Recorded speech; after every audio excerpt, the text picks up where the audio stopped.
ይህ አዋዜ ሰበር የዕለቱ የጦርነቱ ውሎ ነው። የአሜሪካ መከላከያ ሚኒስቴር ፔት ሄግሴት ኢራን ላይ የሚደረገው ጥቃት ዓላማ አገዛዝ መቀየር አይደለም፣ ይሁን እንጂ አገዛዙ ራሱ ተቀይሯል፣ ዓለምም የተሻለ ስፍራ ሆኗል ሲሉም ለጋዜጠኞች ተናገሩ። ከጦርነቱ መጀመር ወዲህ የመጀመሪያ በሆነው በዚህ መግለጫ ከመከላከያው ጋር አብረው የተናገሩት የአገሪቱ ቁጥር አንድ ከፍተኛ የጦር ሰው ጄኔራል ዳን ቃኤል ኢራን ላይ የተፋፋመው ጥቃት ነጠላና የአንድ ምሽት ዘመቻ አይደለም ሲሉም የተራዘመ ጦርነት እንደሚሆን አስታውቀዋል። በተያያዘ ዜና አራተኛው የአሜሪካ ወታደር የጦርነቱ ሰለባ መሆኑ ታወቀ። ትናንት 3 ወታደሮች መገደላቸውንና 5 መቁሰላቸው መዘገቡ አይዘነጋም። አራተኛ የሞተው ወታደር ከቆሰሉት 5ቶች መካከል አንዱ እንደነበረ ተገልጿል። ወታደሮቹ እንዴት እንደሞቱም ሆነ እንደቆሰሉ ግን አሜሪካ አልገለጸችም። መከላከያ ሚኒስትር ሄግሴት ጦርነቱ እስከ ምን ያህል ጊዜ ሊቀጥል እንደሚችል ተጠይቀው እስከዚህ የሚል ቁርጥ ያለ ምላሽ ነፍገዋል። ፕሬዚደንት ትራምፕ ጦርነቱ ምን ያህል ጊዜ እንደሚፈጅ ወይም እንደማይፈጅ ለመወሰን ነፃነት አላቸው። 4 ሳምንታት፣ 2 ሳምንታት ወይም 6 ሳምንታት፣ ከዚህም ሊበልጥ ወይም ሊያንስ ይችላል ብለዋል። በጥቅሉም ፕሬዚደንት ዶናልድ ትራምፕ ራሳቸው ትናንት በማኅበራዊ ገጻቸው ጦርነቱ 4 ሳምንታት ሊወስድ እንደሚችል መግለጻቸው አይዘነጋም። ሄግሴት አያይዘውም እንደተናገሩት ወይም እንዳስረገጡት ከኢራን ጋር የተገባው ፍልሚያ ማብቂያ የለሽ አይሆንም። በተዛማጅ ዜና በኩዌት 3 የአሜሪካ የጦር ጀቶች በኩዌት የአየር መከላከያ ተኩስ በስህተት መመታታቸውንና መውደቃቸው ተገለጸ። አብራሪዎቹ በጃንጥላ ወርደው ተርፈዋል። ይህ በእንዲህ እንዳለ አዲሱ የኢራን የሚሳኤልና የሰው አልባ ሩምታ በኳታር ዋነኛ የተፈጥሮ ጋዝ ማምረቻ ተቋምና በሳውዲ አረቢያ የነዳጅ ማጣሪያ ላይ ተነጣጥሮ መተኮሱ ታውቋል። በዛሬው ዕለት ማለት ነው። ኳታር በዚህ የተነሳ ለጊዜው የፈሳሽ ጋዝ ማምረቻዋን ስትዘጋም ሳውዲ አረቢያ በተኩስ የተፈጠረባትን እሳት ከነዳጅ ማጣሪያዋ ላይ ማጥፋት መቻሏ ታውቋል። በዚህ የተነሳ በዓለም አቀፍ ገበያ የጋዝ ዋጋ ጨምሯል። የሆነ ሰዓት ላይ በተለይ ጭማሪው እስከ 42 በመቶ ደርሶ እንደነበር ተዘግቧል። ቅዳሜ ዕለት ጠዋት በእስራኤል አንበሳው አገሳ ዘመቻም የተገደሉት መንፈሳዊ መሪ አያቶላ አሊ ካሚኒን ሞት ለመበቀል በሚል በከፍተኛ ደረጃ ካዳከመው የእስራኤል ጥቃት በኋላ የተኩስ አቁም ስምምነት አድርጎ ለ1 ዓመት ያህል እስራኤል ላይ ከመተኮስ ታቅቦ የቆየው የሊባኖሱ ሄዝቦላ ትናንት ተኩስ መክፈቱ ታውቋል። አንድ ሰው አልባ በእስራኤል መከላከያ ሲመታ ሌሎች ሜዳ ላይ ወድቀው የደረሰ ጉዳት እንደሌለም እስራኤል ማስታወቋ አይዘነጋም።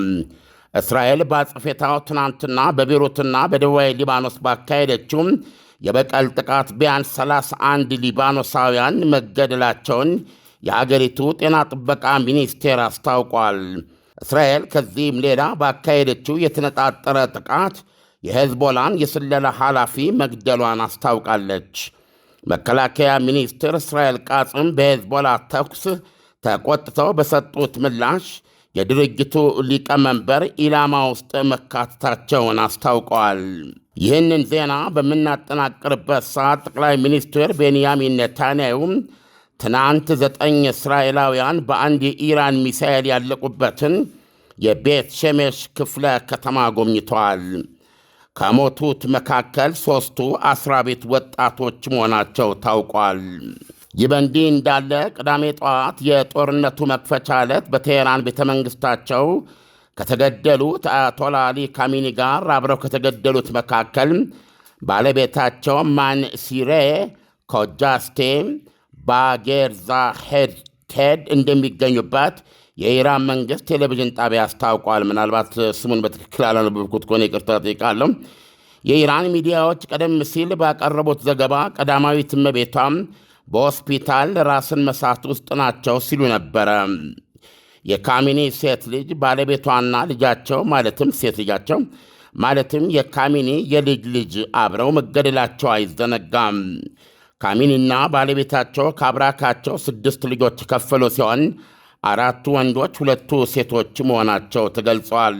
ቤንያሚን ኔታንያሁ ቤት ሸሜሽ ውስጥ ወዳደረጉት ጉብኝት ስንመለስ ጠቅላይ ሚኒስትሩ ለጋዜጠኞች በሰጡት መግለጫ የኢራን አገዛዝ ኒውክሌር ቦምብና እነሱን ኢላማው ማድረሻ ሚሳኤሎች ቢጨብጥ ኖሮ ለመላው የሰው ልጆች የከፋ ስጋት ይሆን ነበር ሲሉ ተናገሩ።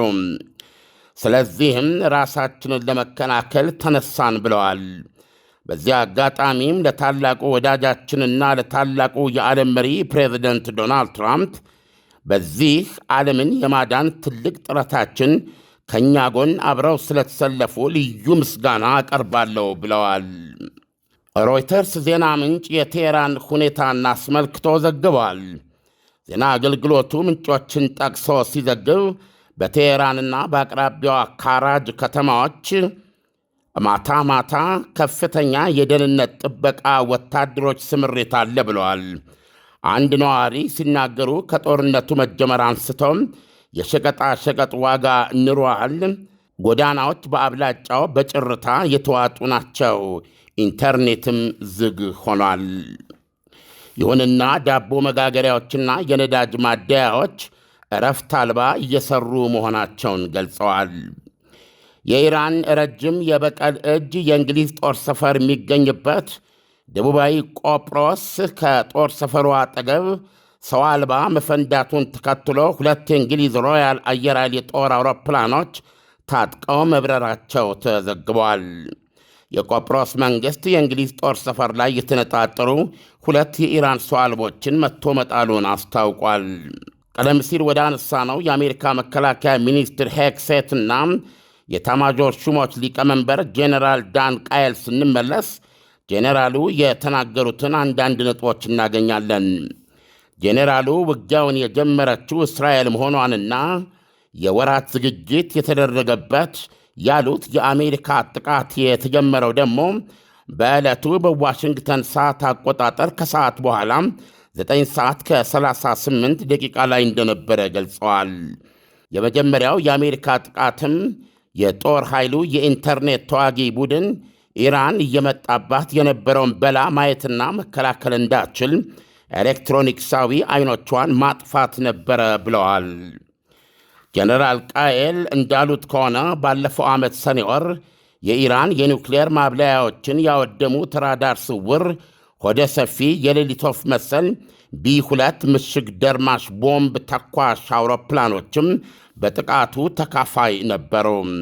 ይህን ተከትሎ በአንድ ነጠላ በረራ ብቻ 100 የጦር ጀቶች ሰልፈኞች መሪዎቿ ዙሪያ ገባዋን በሳት ያስከበቧትን ምድር ውስጥ 1000 ኢላማዎችን ጨፈጨፉ ብለዋል። በዛው መጠን የእስራኤል ተመሳሳይ ቁጥር ያላቸው ጦር ጀቶችም የራሳቸውን ኢላማ ይጨፈጭፉ ነበረ። በተለይ የእስላማዊ አብዮቱ ክንድ የሆነው ሁለገቡም የእስላማዊ አብዮታዊ ዘብ ኮሩ የተንሰራፉ የሕንፃ ጽሕፈት ቤቶቹን ለማውደም በእስራኤል ጀቶች የተካሄደበት የርብርብ ድብደባ ያመነጫቸው ጭሶች መደበኛውን ደመና የተኩ ያህል እግዚኦ የሚያሰኙ ነበረ። የእስራኤል መከላከያ ሚኒስቴር የለቀቀውን ፎቶግራፍ በመመልከት ኢራን ተቋሞቿን ሙሉ በሙሉ እያጣች ነው። ጄኔራል ቃየል እንዳሉት ከሆነ ባለፈው ዓመት ሰኔ ወር የኢራን የኒውክሌር ማብለያዎችን ያወደሙት ራዳር ስውር ሆደ ሰፊ የሌሊት ወፍ መሰል ቢ2 ምሽግ ደርማሽ ቦምብ ተኳሽ አውሮፕላኖችም በጥቃቱ ተካፍለው ነበር ብለዋል። ወደ እስራኤል ስንመለስ ሄዝቦላ ከዓመት ረፍት በኋላ በተኮሳት አንድ ዙር ሚሳኤልና ሰው አልባ መዘዝ ትናንት ምሽት በተካሄደም የእስራኤል ኢላማ አዳኝ ጥቃት ሁሴን ማክሊድ የተባለውን የስለላ ኃላፊውን ወይም አውራ ሰላይ በሞት አጥቷል።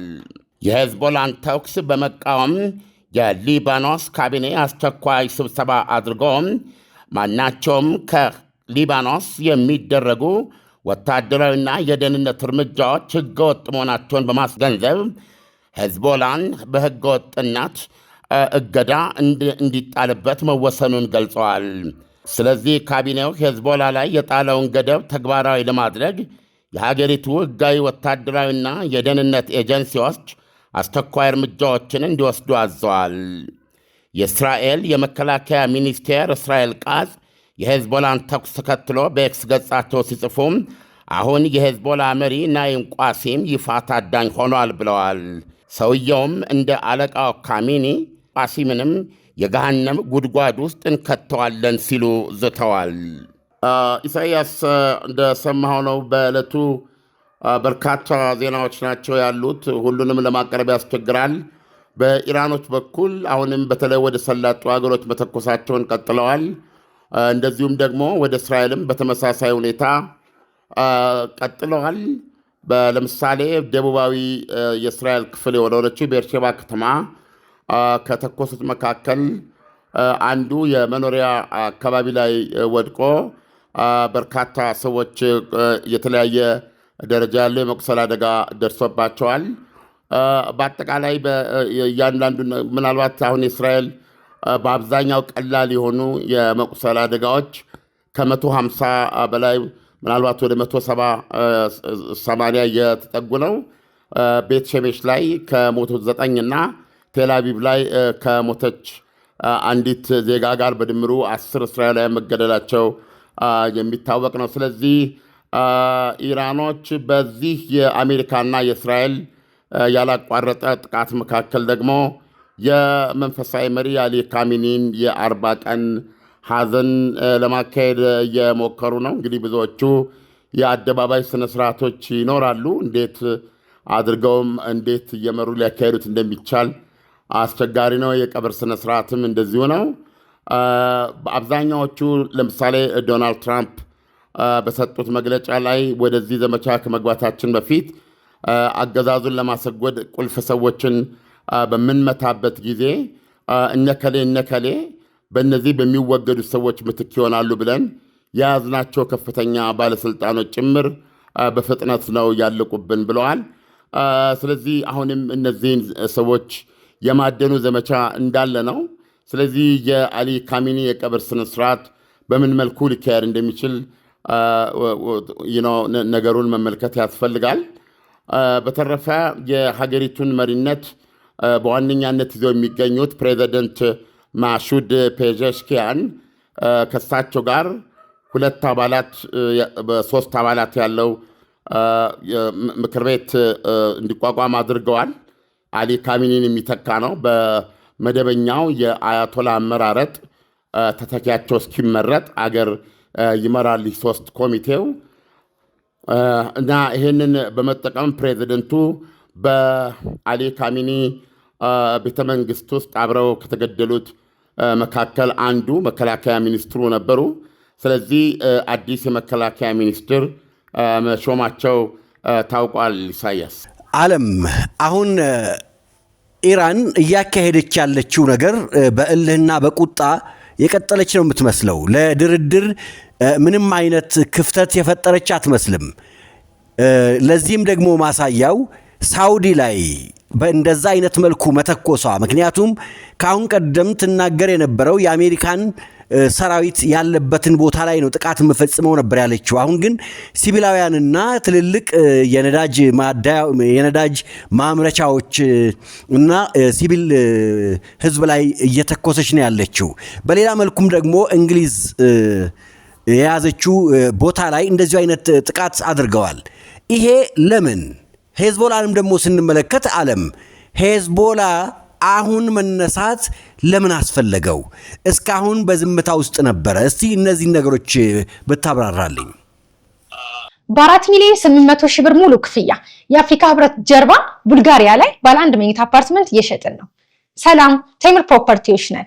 ቡልጋሪያ መብራቱ ጋር ወይም ደግሞ አፍሪካ ህብረት ጀርባ ኦር ደግሞ አልነጃሺ መስጂድ ፊት ለፊት ላይ ባለ 1 መኝታ አፓርትመንት በ4 ሚሊዮን 800 ሺህ ብር ሙሉ ክፍያ፣ ባለ 2 መኝታ አፓርትመንት በ7 ሚሊዮን ብር ሙሉ ክፍያ፣ ባለ 3 መኝታ አፓርትመንት ደግሞ በ10 ሚሊዮን ብር ሙሉ ክፍያ 100% የምትከፍሉ ከሆነ ለሽያጭ አቅርበንላችኋል።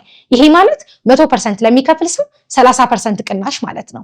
አይ ቀስ እያልን ዘና እያልን ነው መክፈል የምንፈልገው ካላችሁ በሌላ ዋጋና በሌላ አከፋፈል 20% ከፍላችሁ ቀሪውን ዘና እያላችሁ የምትከፍሉበትን መንገድ አመቻችተናል።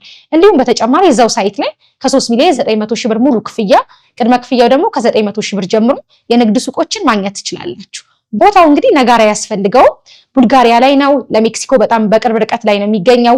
ትልቁ ኢትዮጵያ ውስጥ አለ የሚባለው አልነጃሺ መስጂድ ደግሞ ፊት ለፊቱ ላይ ነው እየተገነባ ያለው። ለኢንቨስትመንት ለመኖሪያም አዋጭ የሆነ ሳይት ነው። ከስር ስልካችንን እናስቀምጣለን፣ ደውሉና ተጠቀሙ። ቴምር ፕሮፐርቲስ የህልሞ ማረፊያ። የሂዝቦላ ይህን ያህል አሻሚ አይደለም።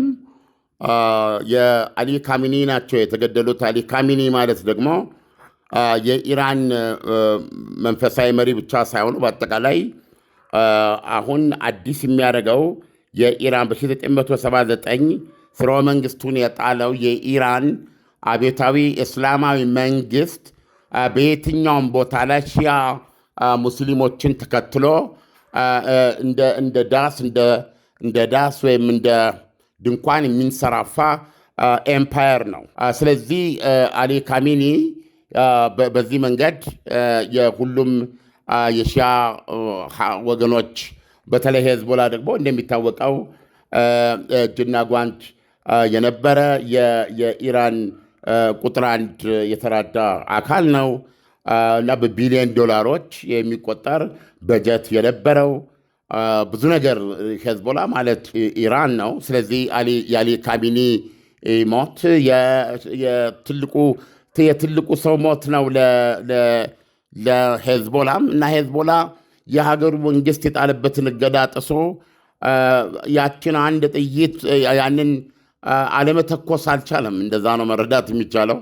ዓመት ሙሉ እውነቱን ለመናገር የተኩስ አቁሙን አክብሮ እጁን ከቃታ ላይ አንስቶ ባለው እጁ ላይ ባለው የተዳከመ ኃይል ይህንን ተኩስ ምልክታዊ ማለት ይቻላል ሞታቸውን ዝም ብዬ አላልፍም በማለት ለበቀል ብሎ የተኮሰው እንደሆነ ገልጿል፣ አምኗል።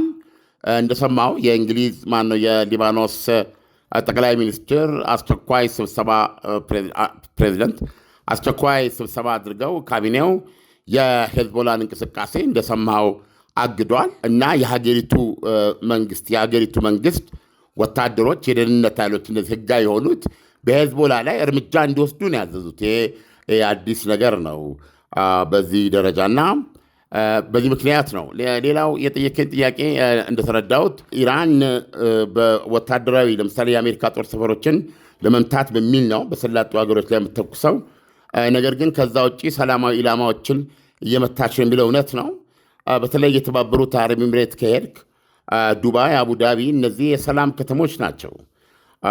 ከየትኛውም ዓለም መጥተህ ኢንቨስት ለማድረግ ጎብኝተህ ለመሄድ ተዝናንተህ ለመሄድ ለመኖር የመኖሪያ ፍቃድ ገዝተህ ለመኖር በማንኛውም መልኩ በዓለም ላይ እንደኔ የለም በማለት የምትወዳደርና በዚህም እጅግ የተሳካላት ከተማ ነች። አሁን ግን ሪሊ የዱባይንና የአቡዳቢን ሰላም ያናጋ ጥቃት ነው እየተካሄደ ያለው። አንድ ዘመናዊ ሆቴል በር ላይ አፈንድተዋል።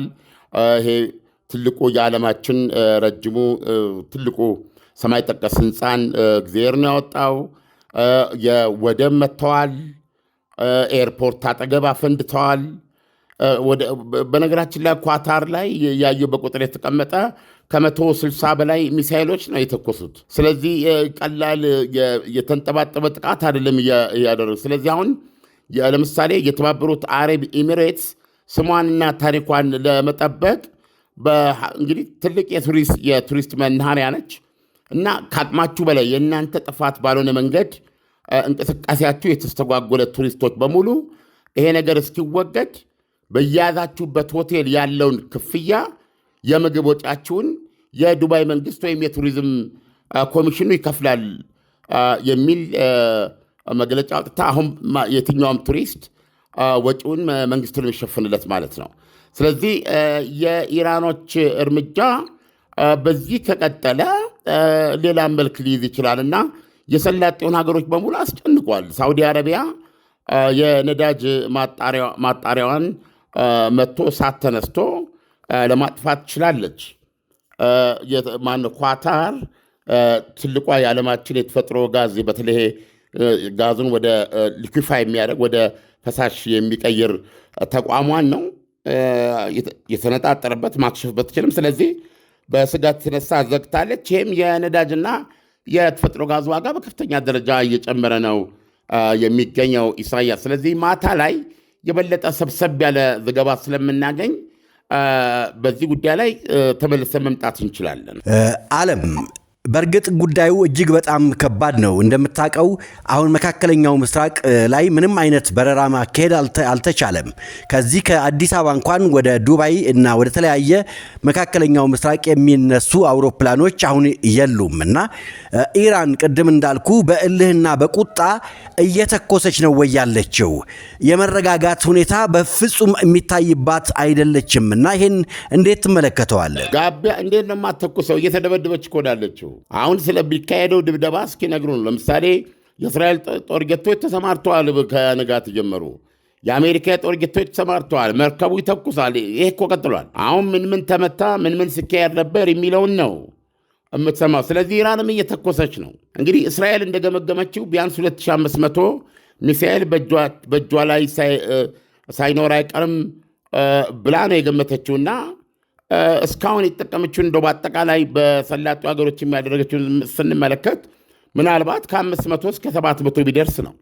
ስለዚህ ስቲል 1500 ገደማ ሚሳይሎች አሏት ማለት ነው፣ ሰው አልቦቹን ሳይጨምር። እንደገና ደግሞ ድብቅ ቦታ ላይ ባሏት የማምረቻ ተቋማት የምርት ሂደቱን እያፋጠነች ነው የሚል ዘገባ ነው ያለው።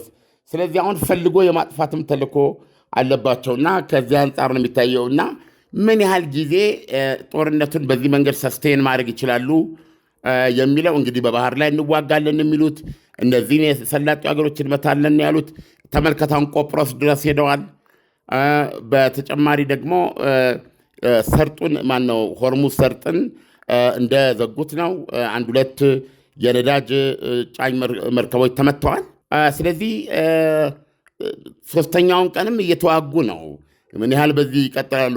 አንድ ሌላ ሰበር ዜና የቀድሞ የኢራን ፕሬዚደንት አህመዲነጃድ በጣም በተናጋሪነታቸው የሚታወቁና እስራኤል ከመካከለኛው ምስራቅ መጥፋት አለባት በማለት በጣም አውትስፖክን የሆኑ መሪ ብዙዎቹ ያስታውሳሉ። ጥቁር ድፍ ሉጫ ፀጉር ያላቸውና አይናቸው የሚስቅ የቀድሞ የቴህራን ከንቲባ በማለት ነበር የምንገልጻቸው ሰዎች ያስታውሳሉ። እኚህ ሰው የመኖሪያ ቤታቸው ላይ እስራኤል ባደረገችው ድብደባ መገደላቸው ሌላው አዲስ ዜና ነው። ኢሳያስ ዓለም እንግሊዝስ አሁን በተደረገባት የምት ሙከራ በቀጥታ ተሳታፊ ሆናለች፣ ወደ ጦርነት ውስጥ ገብታለች። አዎ ከቀደም ሲል የአሜሪካ በእንግሊዝ ያላትን ሁለት የአሜሪካ የጦር ጀቶች የሚጠቀሙባቸው ሁለት የጦር ሰፈሮች ላይ የአሜሪካ ጀቶች እየተነሱ ጥቃት እንዳያደርጉ አግዳ እንደነበር የሚታወስ ነው። የሕግ ጥያቄ ያስነሳል በሚል አሁን የመከላከል እርምጃ መውሰድ ትችላለች በማለት ለአሜሪካ ፈቅዳለች። ጀርመንም ይህን ጦርነት በመቀላቀል ኢራን ላይ ጥቃት ለማድረስ እንደምትፈልግ ገልጻለች። የሮያል አየር ኃይል ሁለት የጦር ጀቶችም ከቆጵሮስ የጦር ሰፈሮቻቸው ተነስተዋል ማለት በመደብደቡ ላይ ተካፋይ የሆኑ ነው። አውሮፓውያን ከአሜሪካ ጋር ያላቸውን ወገንተኛነት መልሰው እያጸኑ ነው ማለት ይቻላል። ይህን አስቀድመን ባለፈው ቅዳሜ ባቀረብነውም ላይም ይህ ከመሆን እንደማያልፍ ገልጸን ነበረ። ምክንያቱም በእንዲህ አይነት አጋጣሚ አሜሪካ ብቻዋን ስትዋጋ እስከ መጨረሻው ራሱን አግልለ መቆየት አትችልም፣ ነገ ዋጋ ያስከፍላል። እሳቸውም በነገራችን ላይ ራሳቸው ዶናልድ ትራምፕም የዚህን ጦርነት አስፈላጊነት ሲገልጹ የኢራን ረጅም መቺ ሚሳኤል መያዝ የአውሮፓ ወዳጆቻችንን ጭምር አደጋ ላይ የሚጥል ነው በማለት ከአውሮፓ ጋር ያላቸውን ግንኙነት ምን ያህል ዋጋ እንደሚሰጡት መግለጻቸው አይዘነጋም። ዓለም እንግዲህ ሳውዲ አረቢያና የተባበሩት አረብ ኤሚሬት በቀጥታ ዱላው በደንብ እያረፈባቸው ነው እና የመልስ ምት እስካሁን ሰጥተዋል። ካልሰጡስ ለምን ነው? ወይስ አሜሪካ ባላቸው ወዳጅነት ወይም ስምምነት መሰረት የተኩስ መልሱን አሜሪካ እየመለሰች ነው። የበለጠ ጦርነት መጋበዝ አይፈልጉም። ነገር ግን በቋሚነት ኢራንን እያወገዙ ነው ያሉት። ነገር ግን ምላሽ በመስጠት በጣም የሚጠነቀቁለት ሰላም አላቸው እነዚህ ሀገሮች። ስለዚህ ይሄ የበለጠ ስካሌት ማድረግ ነው፣ ግጭቱን የበለጠ ማባባስ ነው የሚሆነውና ሁለተኛ እንምታ ቢሉስ ኢራን ላይ ምኑን ነው የሚመቱት? ስለዚህ በዚህ ምክንያት ይመስለኛል እየሰጡ ያሉት ምላሽ የለም። ነገር ግን ኢራንን በጋራ እያወገዙ። ዓለም ለትንታኔው ከወዲሁ አመሰግናለሁ። ድጋሚ ምሽት ላይ በደንብ እንገናኛለን ብዬ ተስፋ አደርጋለሁ። እስከዛው መልካም ምሽት ይሁንልን። መልካም ምሽት። በ4 ሚሊዮን 800 ሺህ ብር ሙሉ ክፍያ የአፍሪካ ህብረት ጀርባ ቡልጋሪያ ላይ ባለ 1 መኝታ አፓርትመንት እየሸጥን ነው። ሰላም ቴምር ፕሮፐርቲዎች ነን። ቡልጋሪያ መብራቱ ጋር ወይም ደግሞ አፍሪካ ህብረት ጀርባ ኦር ደግሞ አልነጃሺ መስጂድ ፊት ለፊት ላይ ባለ 1 መኝታ አፓርትመንት በ4 ሚሊዮን 800 ሺህ ብር ሙሉ ክፍያ፣ ባለ 2 መኝታ አፓርትመንት በ7 ሚሊዮን ብር ሙሉ ክፍያ፣ ባለ 3 መኝታ አፓርትመንት ደግሞ በ10 ሚሊዮን ብር ሙሉ ክፍያ 100% የምትከፍሉ ከሆነ ለሽያጭ አቅርበንላችኋል። ይሄ ማለት 100% ለሚከፍል ሰው 30% ቅናሽ ማለት ነው። አይ ቀስ እያልን ዘና እያልን ነው መክፈል የምንፈልገው ካላችሁ በሌላ ዋጋና በሌላ አከፋፈል 20% ከፍላችሁ ቀሪውን ዘና እያላችሁ የምትከፍሉበትን መንገድ አመቻችተናል። እንዲሁም በተጨማሪ እዛው ሳይት ላይ ከ3 ሚሊዮን 900 ሺህ ብር ሙሉ ክፍያ፣ ቅድመ ክፍያው ደግሞ ከ900 ሺህ ብር ጀምሮ የንግድ ሱቆችን ማግኘት ትችላላችሁ። ቦታው እንግዲህ ነጋራ ያስፈልገው ቡልጋሪያ ላይ ነው። ለሜክሲኮ በጣም በቅርብ ርቀት ላይ ነው የሚገኘው። ትልቁ ኢትዮጵያ ውስጥ አለ የሚባለው አልነጃሺ መስጂድ ደግሞ ፊት ለፊቱ ላይ ነው እየተገነባ ያለው። ለኢንቨስትመንት ለመኖሪያም አዋጭ የሆነ ሳይት ነው። ከስር ስልካችንን እናስቀምጣለን። ደውሉና ተጠቀሙ። ቴምር ፕሮፐርቲስ የህልሞ ማረፊያ።